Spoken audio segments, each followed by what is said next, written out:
Good morning, guys. I hope you're doing well today. I'm going to continue reading the next excerpt of my first novel in the series of novels that I'm writing. When he got home, his mother greeted him. She knew that what had happened. His instructor had called her and told her the details. "Honey, how was school today?"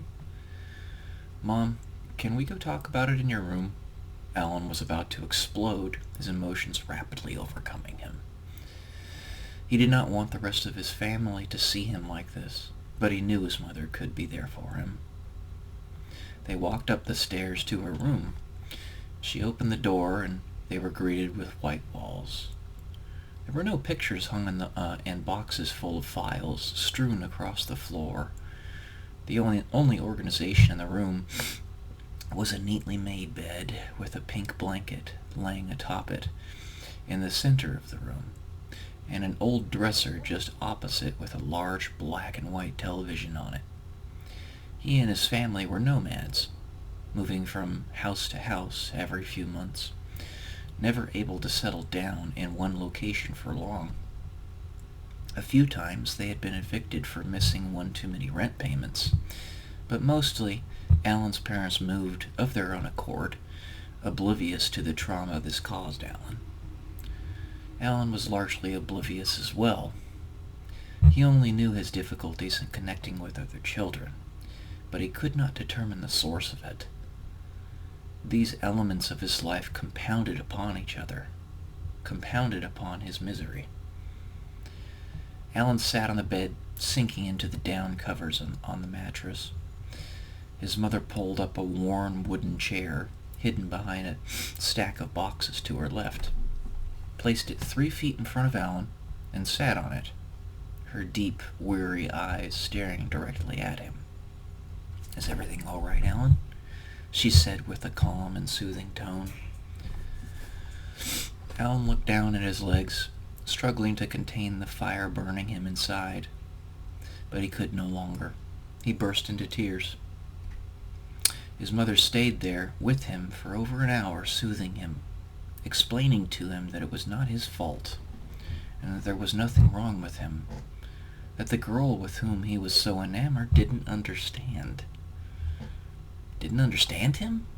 Why? He asked. Why am I so hard to understand? His mother stared at him, mouth opened, trying to think of the words to speak, but they never came. She didn't know how to explain it. Her son was just different. But she couldn't tell him that. There was nothing wrong with it.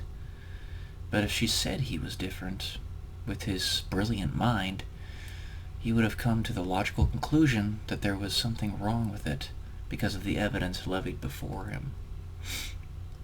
She closed her mouth, kneeling towards Alan, embracing him warmly, his tears rolling upon her shoulder. "It's okay, sweetheart. You cry for as long as you need to. I love you, honey."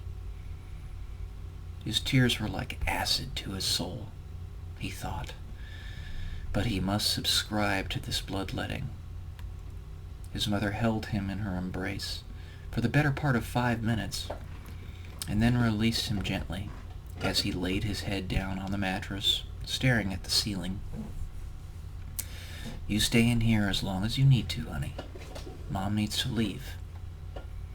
Alan submitted to her, not knowing that she was leaving to commit flagellation to herself, a flagellation that was part of the reason that they moved around so much. Her love was strong, everlasting, but transient. These periods of absence took their toll on Alan.